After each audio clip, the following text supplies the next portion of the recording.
Hello, I am JD Kirk, aka Barry Hutchison, author of lots of things really, but probably best known for A Litter of Bones, my DCI Logan crime series. I have been asked to do an interview with some other crime authors for UK Crime Book Club, and I know quite a few excellent crime novelists. Unfortunately, none of them were available today, so instead I am saddled with Alex Smith, who'll be popping up in a second. I've clicked the button. There he is. Hello. Hi. How are you doing? Of the DCI Keck series. And I don't know if that bell rang there just to welcome you. Just to announce my presence. Everything turns up. And it plays everywhere I go. David J. Gatward. Hurrah! Yes, I'm here. Handsome as ever. I'm gonna click this button because we look a bit like the opening to Dallas at the moment, you know that. So I'll click that one, and we're all rearranged into this lovely formation. So yeah, the idea was, in an ideal world, I would have prepared a big list of questions that I was going to ask you guys. I haven't done that. So what I thought we would do was just have a bit of a chat about crime fiction, about how you guys get into writing crime fiction, about what you've done before crime fiction, and generally just get to know you a bit better. I don't feel I know you enough, despite our daily conversations about the minutiae of our day-to-day lives. I feel that I don't have enough of a grasp on who you guys are. So Alex, why don't you go first and introduce yourself? So yeah, I am Alex Smith. Some people might know me as Alexander Gordon Smith. That's my full name and the name under which I write children's books, which is how I started. But don't call me Alexander. Yeah, you can call me Gordon. You can call me anything you want, really. But yeah, my parents called me Alexander Gordon Smith. They wanted to call me Gordon Alexander Smith because they wanted to call me Gordon. But they realised that if they did that, my initials would spell gas. And then they thought, well, my nickname at school is going to be Gassy Gordon. So they decided not to do it, and they switched my names around. They called me Alexander Gordon Smith, but gave me my middle name. So technically, I'm Gordon. It didn't solve anything because my nickname at school was still Gassy Gordon, just for reasons I don't feel comfortable going into right now. But yeah, so I am Gordon to people who know me. I am the author of, like you, quite a few different books, lots of children's books, and also the DCI Robert Kett series. Which is now 6 books strong. Starts with Paper Girls. It's about a DCI called Robbie Kett, and when his wife's kidnapped, he ends up moving up to Norwich with his 3 young daughters, who are 7, 3, and 1 in the first book. And when he gets called up to Norwich, he's supposed to be on compassionate leave, but he gets embroiled in this case involving 2 newspaper girls that disappear while on their rounds, and it turns out to be quite a dark and dangerous case. So the books are kind of half about Robbie looking after his 3 girls as a single dad, and half about him hunting down some of the country's most terrifying criminals. And they are kind of grisly and dark and terrifying. And the bits where he hunts down the criminals are quite scary too. But yeah, so that's my books. That's me. And just so everyone knows, we have been warned that Gordon's actual children are off school sick today and may come into the room at any time. They may. So that is something for us to look forward to.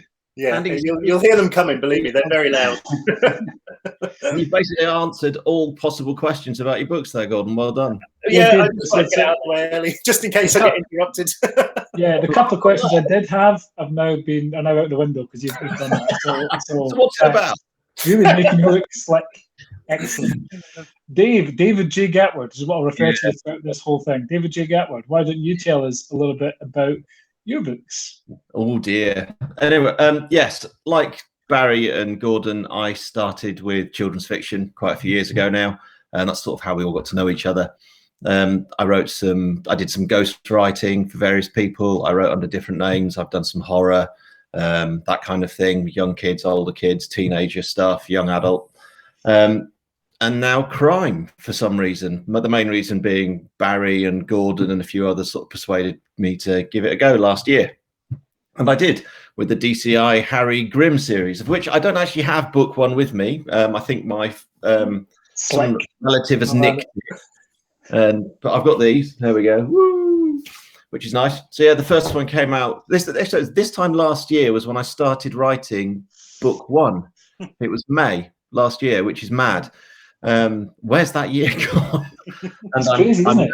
Yeah, it's mad. And I'm now in the middle of book 6. And I'm loving it. And it's been quite a learning curve, really. I can go into what it's all about, or I can leave that till later and give you the chance to ask the question, Barry. Up to you. Yeah. What's that about? Don't tell me yet. Actually, what actually I have to say surprises me about your series is that in real life you're a terrifying man. You're a terrifying, angry man, and yet the books are quite. I don't think gentle's the right word, but they're not what I would expect from a terrifying gentleman like yourself. Was that a deliberate choice? No, it really wasn't. But thanks for the compliment. You're very welcome. Dave, he's terrifying. You can take it as a compliment if you want. I do. Please do. Please. When I started them, I expected, because with the stuff I've written before, the military stuff, the horror stuff, the stuff I like, that kind of stuff. I expected them to be very dark, crime, violent books. But I think because of where I was in life, with the whole lockdown thing, my job being in furlough, myself sort of being in transition and wondering where I was going, the violence side kind of disappeared. Well, didn't disappear. It's clearly still there. It's bottled up, isn't it? Yeah. But I think it was almost cathartic. I created a world which was quite nice, and which is massively surprising. I started off with Grim Up North as a title, thinking that was in many ways a bit ridiculous, and thinking it was going to be, Grim Tales Up North. And then it turned out it was Grim from down south who went to north, and it was quite nice. So it's actually... It's taken us all by surprise, I think. Me, massively. And yeah, it's kind of like nice people being nice to each other with murder involved. Again, it's that soap opera kind of stuff. And I didn't really expect it to be that. And it's just become that. The characters have taken on a life of their own, which I think we all say is quite a surprise when it happens. I think when you're developing a series as rapidly as we are, that becomes almost more real. It's not, you're not writing a book and then waiting 18 months, 2 years for it to happen again. It's every... Yeah, you're always in that world. Yeah, so the characters are growing, and they are nice people, and I now genuinely am bought into who they are, and I want them to do well. I want them to have a nice time. Bad things will happen, but I want them to overcome them, and that's all very strange. So yeah, I guess I am quite scary, but the books aren't. No. They're nice. They're lovely. On the other hand, Gordon, the Kett books go for what sounds like a kind of fun family comedy premise. detective tolerating his annoying children, goes quite dark at times, isn't it? It is. It's a dark series, and I think, like Dave was saying, it's where you are in life at the time. And I think when you've got 3 young children at home, you just want to murder everyone. So, it all just gets channeled into the books.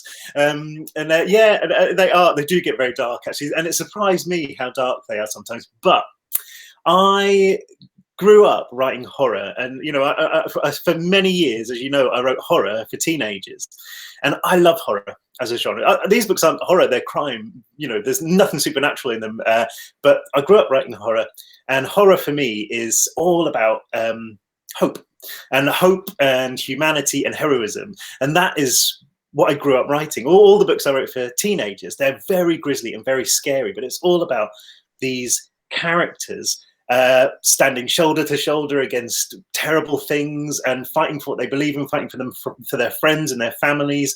And at the heart of those books, there was always this sense of hope, and that things were going to be all right. And I think it's kind of translated into the same thing into these books as well. So these books are very much for adults, but there's still that core of good people fighting terrible things. And I'm not going to say whether they win or they save the day, but it never strays into bleakness, and that's something I don't like in life or in fiction. I hate bleak things. Where there's no hope, there's no sense of redemption or anything like that. I like a fight, and I do like a happy ending. But I won't say whether they've all got happy endings or not. But yeah, they're definitely dark, but they're definitely not bleak.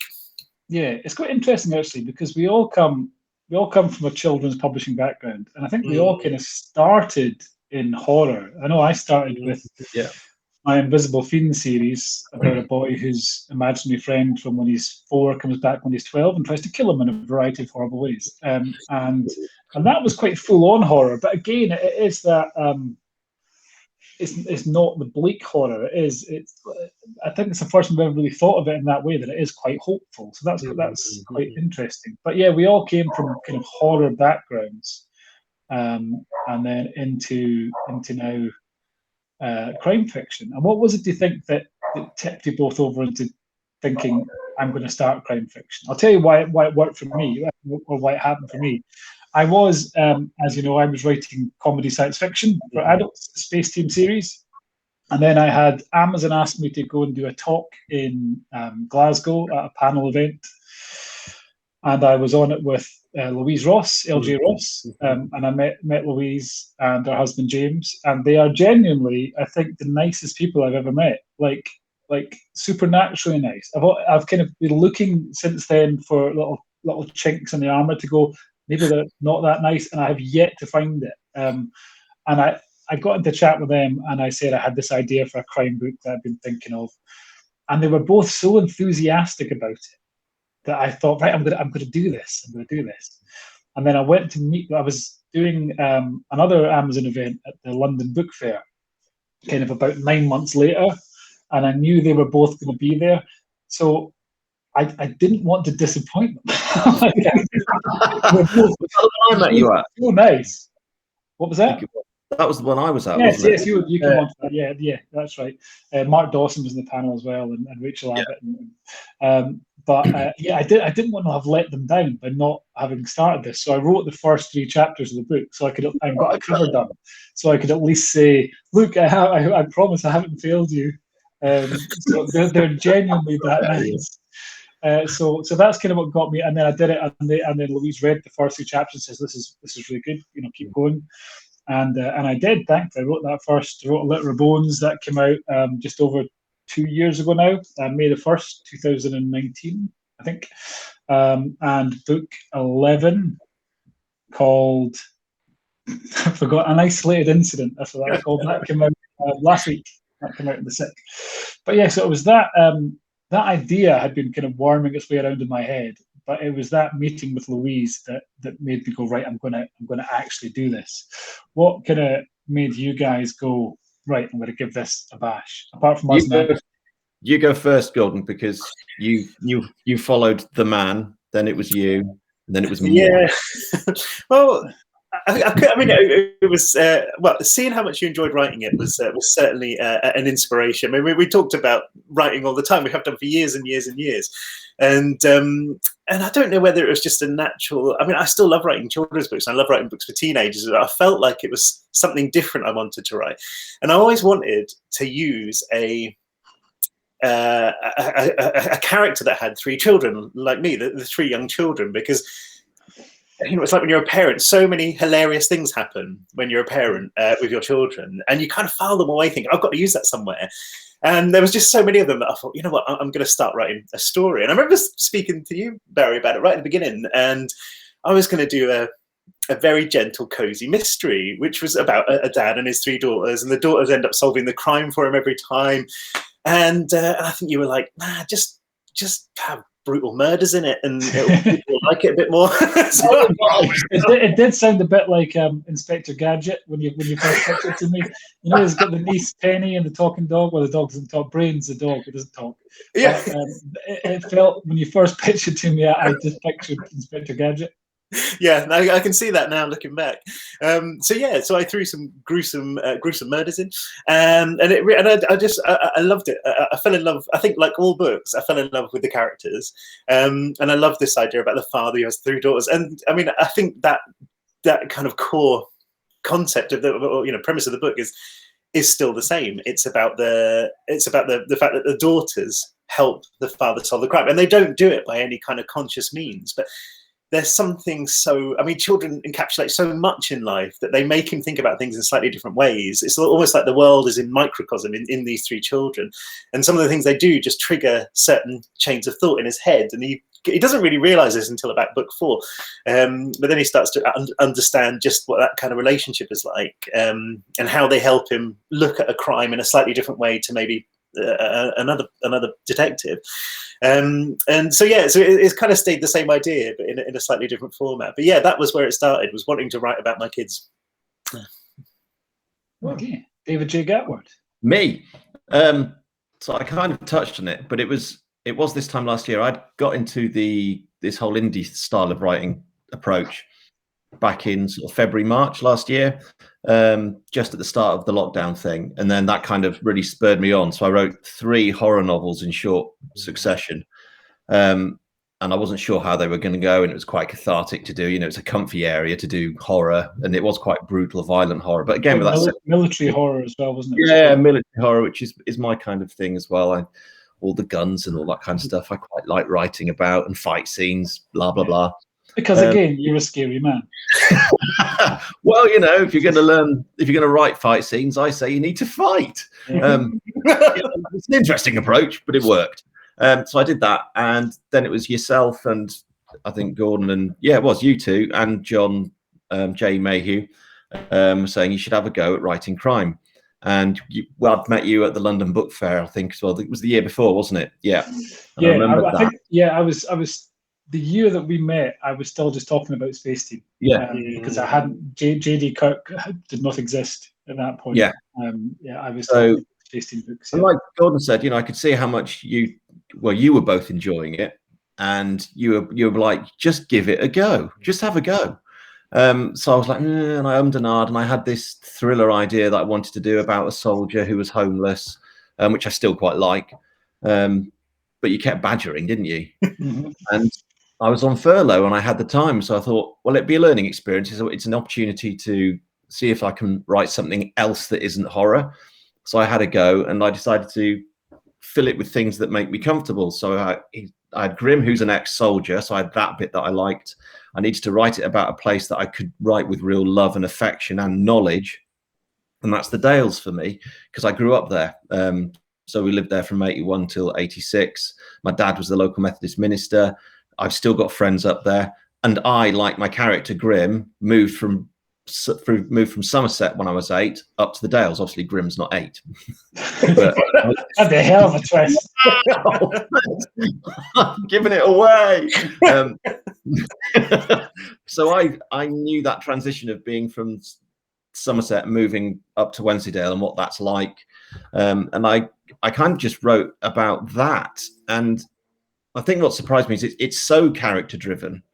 You know, the plot's there, it's important and all that murderiness, but it's very much focused on what happens to the characters. And I didn't realize that would be so much the case, but it really is. And now what I'm getting from readers is they're all very interested in, you know, even I ended up there's a dog in there now called Fly, who's a trainee sheepdog that belongs to one of the PCSOs. And that's a character. And people are really interested what's happening with Fly, what's happening with Matt, who's the sergeant, and they just want to know about the characters, and they're regarding them as friends, which is, you know, they say, oh, it's like reading about old friends, and that is extraordinary. So really, isn't it? It is amazing. So that's really how it happened. It was, you know, it was a mix of circumstances. I had the furlough thing going on. You lot were badgering me to give it a go. I could see you guys were really enjoying it, and also I think in some ways as well, it was, you know, you were selling books, and we've all written for years and lived in abject poverty, and it's bloody ridiculous. And yet you kind of convince yourself that's it. That's like, oh, this is the lot in life. I'm a writer. I will suffer for my art. It's horseshit nonsense. And this was suddenly like a sense of freedom where I could write what I want, release it, get it checked out by a few people, and communicate with my readers genuinely. And I didn't have to put up with an agent getting in the way, with a publisher telling me I couldn't do something for 2 years, with the rest of the publishing world going, no, you're not called this person and you're not famous enough to do it, and no, you're not doing it. You can just get the stuff out there and get readers. And it's kind of just been a massive roller coaster shock, really. I'm amazed to be sitting here and talking about it as we are. It's extraordinary. That I love link it. between writer and reader is so much stronger, isn't it, through this than it has been in any other book in my career as well. I feel like I've developed a really strong relationship because it's literally you and them, isn't it? There's no waiting, like you say. It's Absolutely, a very intimate connection between sort of reader and writer and characters as well. It always used to feel as though, you know, all those people were actually trying to tell you to do what we're doing now, but massively getting in the way. Like, we want you to communicate with the author, with the readers, but you can't do this, and you have to do it like that, and you have to do this, but you can't do that, and you need to sound like that person, and you need to be over here. It's all nonsense. Can I just say that the only actual question, genuinely, the only actual question I had was about the differences between traditional publishing and self-publishing. So you have now officially stolen my only question that I want you to, because we all did come from a traditional publishing background. Over 10 years I wrote 150 something books for HarperCollins, Penguin Random House, and tons of others under a variety of names. And like you say, Dave, was perpetually skint. It was a constant kind of. I always knew that I could pay my rent because I couldn't dream of buying a house. I couldn't get on the housing ladder because you were self-employed, and a bank manager would say, "Well, how much will you earn next year?" And you could just kind of go, "Fuck knows, no idea. Maybe nothing." If I'm honest, I don't know. So I always knew I could pay the rent next month, but I never, in 10 years, I never knew that I could pay the rent the month after that. And it was a constant stress. It was like constant, and you were constantly chasing work, and you're a publisher shows the slightest sign of interest in something, it becomes all consuming, and you go, God, please take it on. And then no matter what changes they suggest, if they say, well, yeah, but could you put a unicorn in it? Because unicorns are big at the moment. And you go, fuck yeah, whatever you want. We'll put whatever you want in it. To go from that and having your timetable dictated and all that stuff to now going, right, I can write the books that I want to write, and I can publish them when I want to publish them. And I can then talk directly to the readers who read those books. To do that in itself is massively creatively liberating. And I feel creatively kind of more energized than I have done in a decade. But then the fact that, when you, and through a traditional publishing deal, I don't know how much people know, but a kind of average royalty is about 7% of a book's cover price. And often it's far less than that. If a book is sold at a greater than a 50% discount, which it usually is, then you get 7% of whatever price the bookshop has paid for that. So often you're getting 7% of £2. So you're selling that book at £6.99. It's being sold in the bookshop, and we, as the author, are getting 14 pence. 15% of which goes to an agent, and then tax comes off that, and then so you're left with essentially nothing. So to go from that to being able to set your own prices and getting a 70% royalty, which is what we get for self-publishing our books, has been for me just literally life-changing, as you guys know. Yeah, completely. I think there was a snobbery as well. Do you get that? Sort of the snobbery of traditional publishing to indie, and it's still there. And I think I got caught up in that as well, because you believe the hype that you're a published author and it's amazing. I was published by Random House, Doubleday, Puffin, OUP, Hachette, like you guys, all the big people we were published by, and we were names to a degree, but we weren't the biggest of the names. But you get built into that, and you think, well, I don't want to do self-publishing because in your head it's vanity publishing, but even though it isn't. And also Amazon is, it's regarded as the enemy. But I would actually argue now that traditional publishing is the vanity publishing part. That's the bit where I want to go to the festivals. I want to be able to go, I'm published by HarperCollins. Writers who want to build a writing career, to me, are far better off publishing their own work. And you want to write and you want to be read, and this allows you to do that for a decent, actually to earn okay money from it. It's to be able to live on the money that you get rather than constantly what I was thinking Interesting. today, which as I was working on book 6, was like, I know that I could send every single Grimm book to the agent I used to have, and I know that they would all be rejected and thrown back at me and told, no, these are bollocks, you can't publish these, no one's interested. Yeah, absolutely. And you have tens of thousands of readers who are reading each book, who are absolutely loving it. You know, so it's that guess these people that are the kind of gatekeepers who are going, well, we decide what gets published and what doesn't, often have absolutely no idea what people want to read. So it's been, I know it's been kind of life-changing for me. I know it has been for you guys as well. So there's just a massive burden of responsibility on the author when you're with a traditional publisher. I wouldn't change anything about my time in traditional publishing with the kids' books, because it's led to so many amazing experiences and so many amazing readers, and you know, I love that time. But there was always that burden of responsibility that you as a writer need to give us, the publisher, the book that will sell.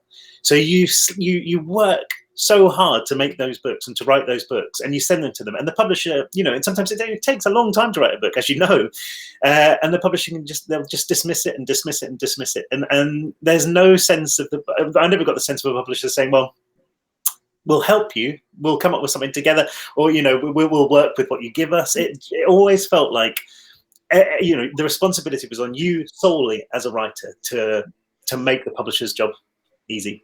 I always thought, what always got me was, it wasn't even when they rejected something, it was when they accepted something, published it, and did absolutely nothing with it. Nothing, no promotion, made no attempt. No other industry in the world produces a product and doesn't tell anyone about it. Like, you don't get Honda don't make a car and then go, but let's keep it secret and don't tell anyone that it's available. It's only publishing that does that.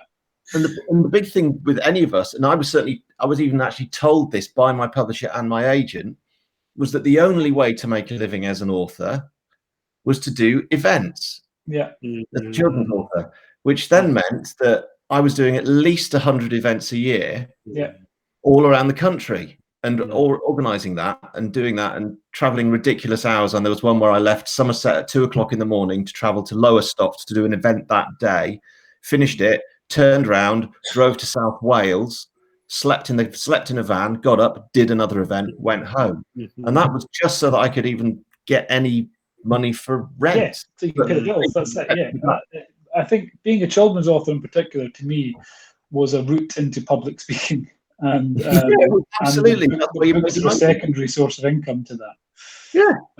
So, but anyway, we've complained about publishing probably quite enough. You were talking earlier on, Dave, about the characters, about kind of books becoming like a soap opera. I completely agree. I think it's all our books, I would say, are very character-led, and people, I think the murders, the crimes, are almost secondary to most people. Most people care about, but what most people care about the characters more than the actual crimes. But what I also find is that our books are also very location-centric. Mine are set in Scotland, obviously. And the location almost becomes a character in the books as well. It kind of brings its own personality, because in my books it's always pissing with rain, because in the Highlands of Scotland it is always pissing with rain. But the scenery in mine and all that stuff that's a big draw for people as well. Do you guys really think about the location when you're writing your books? I've never lived anywhere else, so it was it was really difficult for me. I always dreamed I was going to be like the Ernest Hemingway of children's books and travel the world and do all these amazing things. And I live a mile away from the hospital where I was born, and I've never left Norwich. And I barely leave the house, so it's kind of it's quite difficult for me to project myself to somewhere else. So it was always going to be Norfolk for me. So it's laziness. Yeah, essentially laziness. Because if I set it where I live, I can do no research because I already know what's outside. It's the greatest tool in the author's toolbox, laziness. But Norfolk's an amazing county, and it's huge, and there's loads of great places here. So I figured there was always going to be something to write about. But I find myself trying to make every book different. So like you say, it's always pissing down with rain in the Highlands, but there's so many different locations in Norfolk, and I'm worried about people kind of getting wary because there's so many books set in the woods. Like my book, a couple of them are set in the woods, a couple of them are set on the beach. I always worry about it feeling too samey. So I always try and push myself to the very edge of Norfolk and try and explore as many different sort of terrain. Via Google Maps. Yeah, I never make it down into Suffolk or anything, but Norfolk itself, I try and explore in its full grandeur. But yeah, it's tough. I think locale for me was very key, and I did consider Scotland because, as you know, my dad's side of the family are Glencoe area, so which is exactly your area, Barry.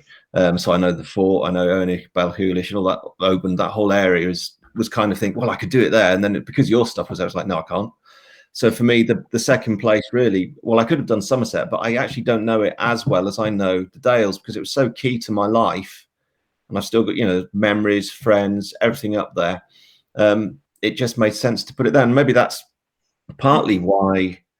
Actually, no, that makes sense. It's one of the reasons I think why my books are perhaps nicer. That's exactly what I was going to say. Do you think that plays that kind of because you spent your kind of formative years there? Those were happy times. Those were lighter happy times before they became terrifying. That maybe that's reflected in why the books are the way they are. I think that's very true. I think it's that nostalgia I've got for the area, which rose tints it slightly, which is fine by me. It's nice to do that, but yeah, and the locale, the place very much becomes a character. Not everyone likes that, but the majority really do appreciate it, and I think it's a really nice thing to be able to do, to really be able to talk about a place and paint that picture of it in someone's head. And that comes back to the whole when people are saying, oh, it's like old friends. I've had people, I think you've both said it as well, where they send messages to you through your Facebook going, oh, I've been on Google Maps, I've checked the places you've mentioned. I've got people booking holidays now to go to Hawes, where my books are set in Wensleydale, to go and see the places I've talked about, to go to the Cockett's Butchers that I talk about, going based on my books.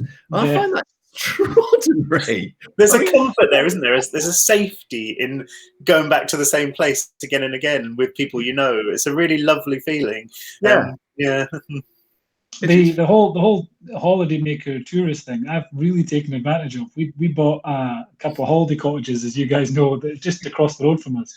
And I made Logan and the team stay in one of them, in one of the books. So just solely so I can now come and stay in the so yeah, that was a very cynical marketing ploy on my part. But actually, it's funny. It's one of these things that I thought, I'll do that. That'll be good. And it actually led to some of my favourite scenes in the book. Sometimes these scenes come out of nowhere and surprise you. We were talking about this yesterday, Dave. Sometimes there's a scene. Is there any scenes you can think of in your books that have just sprung out of nowhere, without giving any spoilers, that have kind of sprung out of nowhere while you were writing them, that have become some of your favourite scenes? I'll tell you, one of my favourite things is actually a character. And it was Detective Superintendent Hoon, who appeared in the second Logan book and was going to have a really tiny little role. And over the next few books, that grew and grew, and he now has his own spin-off series coming in October. And he literally, it was just, as I was writing, I had no intention for him to be in it.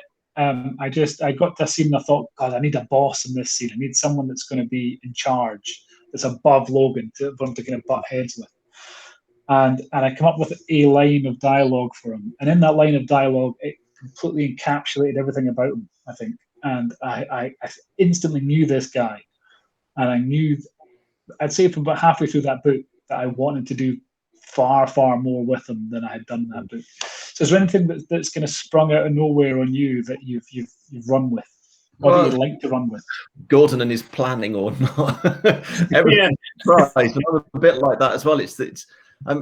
There's one bit where I take Harry down a cave, because caving is a big. I worked as an outdoor pursuits instructor for a while in Marrick in Swaledale, which is. We all remember the trousers, Dave. Yes, well done. Good God, I've still got them. My climbing tights, hideous. So I send my main character down a cave with Matt, who is one of the Cave and Fell rescue team, and they go down a cave, and there's this one bit where Harry has followed Matt down this cave, gone through a tunnel, and he comes out and he sees Matt up to his waist in water. And Matt's going, come on, down you come on, lad, you'll be fine.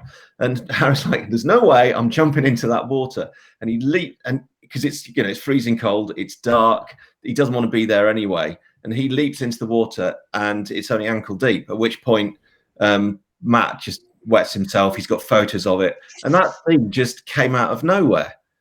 It's the characters who took it over. They're in this situation. And I was crying with laughter as I wrote it, imagining what it would be like to see Harry jump out, thinking he's going to land up to his waist in this water, and then go off swimming in this cave to land up to his ankles. It was just brilliant. And that kind of thing it's such a joy. And that's which is why we were talking about it yesterday. And I've had other scenes where they go and play darts. I didn't even know they were going to do that. And it's just lovely when the characters really do just go, oh, we're doing this now. And you just kind of have to, like I mentioned, the fly, the dog, there was no dog planned in the stories at all.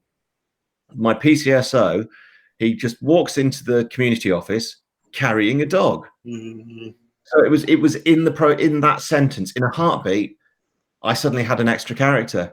And it's one that loads of readers are now focusing on, saying, what's happened to Fly? How's Fly doing? Is Harry going to get a dog?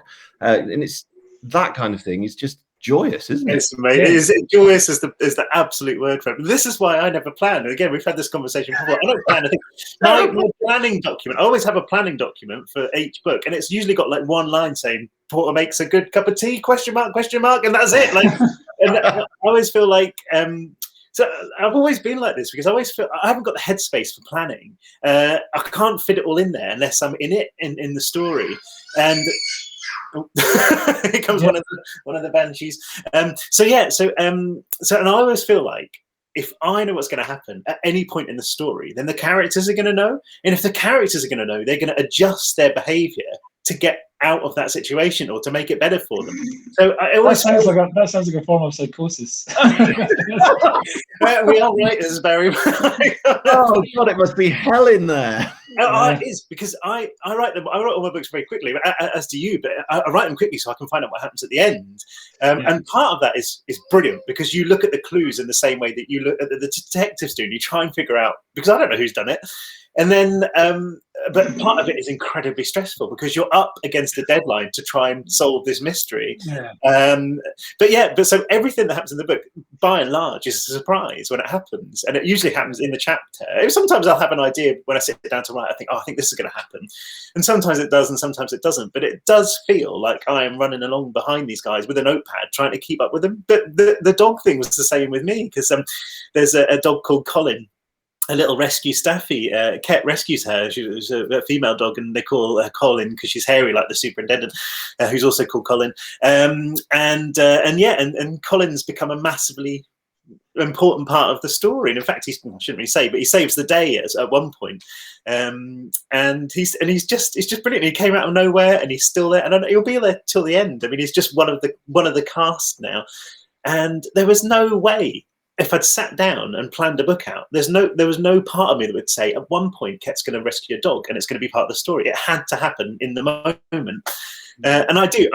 It is incredibly stressful, but I love it because it feels like you're sitting down and exploring this story for the first time as it happens, rather than adding bits that you know are going to happen. Because I know you two don't plan everything, but you certainly plan an arc, don't you? I'm a mix. So on some of the books I've kind of written by the seat of my pants. Other books I've been a mix of planning and seat of my pants. And this one it's much more planning, but with enough to allow me to explore. But you've got to have that flexibility anyway. For me anyway, because the planning for me is almost like what you're saying, where I'm chasing, finding out what's happening. That's how I try and approach it. I don't have a specific way of doing it. It's almost like writing a note form of the book, and then I describe it like artwork, which I can't. I'm terrible at anything painting wise. But you sketch it out first, then paint it in, and that's really how I try and see it. So I'm sort of writing the story twice. Does that make sense? I don't know. Maybe that makes sense. Interesting. Yeah. I think for me, I'm a bit of a combination of the two. I think if I know all the ins and outs of the story, I'll be too bored to write it. I think if I already know everything that happens, there is no need for me to write this. From a selfish point of view, it's like, well, why should I why should I bother writing this story I already know the ending for? I want to kind of be surprised to an extent. That said, pretty sure I always know who done it. I think that's I don't know if I could jump into it having no idea who done it. That's not to say that it has never changed. There have been times when the killer has changed. So so it's a mix for me of kind of planning and seating my pants stuff. But, what I like as well about I don't think I could go into completely cold. With the way we get immediate feedback from readers. Like they pick up. What I like is how they pick on stuff that you didn't even think was a thing, and then you can almost feed that back into as the stories develop. Yeah. One thing for me, you both know about, it was the whole cheese and cake thing, which I kind of just mentioned in passing in book 1, because that's the thing I've always had since living in Wensleydale, is you have a nice bit of cheese with your fruitcake, Wensleydale or cheddar, whatever you want, slap it on the cake. So I mentioned it, that this is a thing that Harry is introduced to. Harry hates cheese anyway. The idea of cheese and cake is just an abomination. And then this just became I think in one of the crime Facebook groups just became this massive chat amongst people like, who eats cheese and cake? Cheese and cake. And so it's become a real thing. And that thing grew into various bits of planning and whatever. And I love that, how you can take what the readers are finding in your books and then sort of almost cherry pick. Well, that would actually work over here, and maybe I'll continue with that because they really like that line, that kind of stuff. So it all feeds in. Yeah. Weird. We are almost out of time, unfortunately. Much as we could do this all day, I'm sure. What have you guys got coming up next? I've got, as I mentioned already, I've got my Hoon spin-off starting this year. That's in October. Before that, there will be the 12th DCI Logan book coming out in August. What have you guys got coming up? Me, I've got Death's Requiem, which is the Grimm book 6. I'm taking a continuation of a story from book 5 about sheep rustling and another murder, and another murder and another murder kind of thing going on, and that's out at the end of it's on June the 30th. It comes out, so I'm right smack bang in the middle of planning and writing that. I do both kind of things at once. I think plan and write. Yes, I've got a bit of the writing done. I've got planning done, and so that's where I am right now, and it's fun. It's great. Love it. Excellent. I've got this one's just come out, Stone Cold Dead, number 6, which is came out beginning of April, and the next one, Every Mother's Son, is out at the beginning of August, 1st of August, and it's they are getting darker. They're getting darker, but this is a very personal journey for Ket as he reunites with his mother and finds himself in a kind of really precarious position in a community down in South Norfolk, obviously Norfolk. Nothing to do with his job as a detective. This is a very different kind of crime and a very different kind of story. But yeah, really enjoying writing it. But it's very creepy. This one, it feels slightly different to the others. But yeah, very. Hopefully, people will enjoy it. Yeah, 1st of August, that one. Excellent stuff. Well, thank you guys very much for thank you. Great having fun. a chat. Thanks for everyone who's managed to watch this whole thing. Well done. Give yourself a round of applause. We're actually planning on collaborating on something else. We're doing a podcast about kind of health and fitness for writers, not just for writers, but for anyone working from home or stuck in the house, or kind of covering physical health, mental health, and all that stuff. So keep your eyes peeled for that coming out soon. In the meantime, I heartily suggest you go and read these two guys' books. They're excellent. They're almost, I would say, as good as mine. I mean, I can offer no higher praise than that. But yeah, thanks for chatting, guys.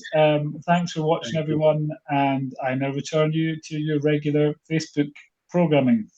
Thanks, everyone. See you.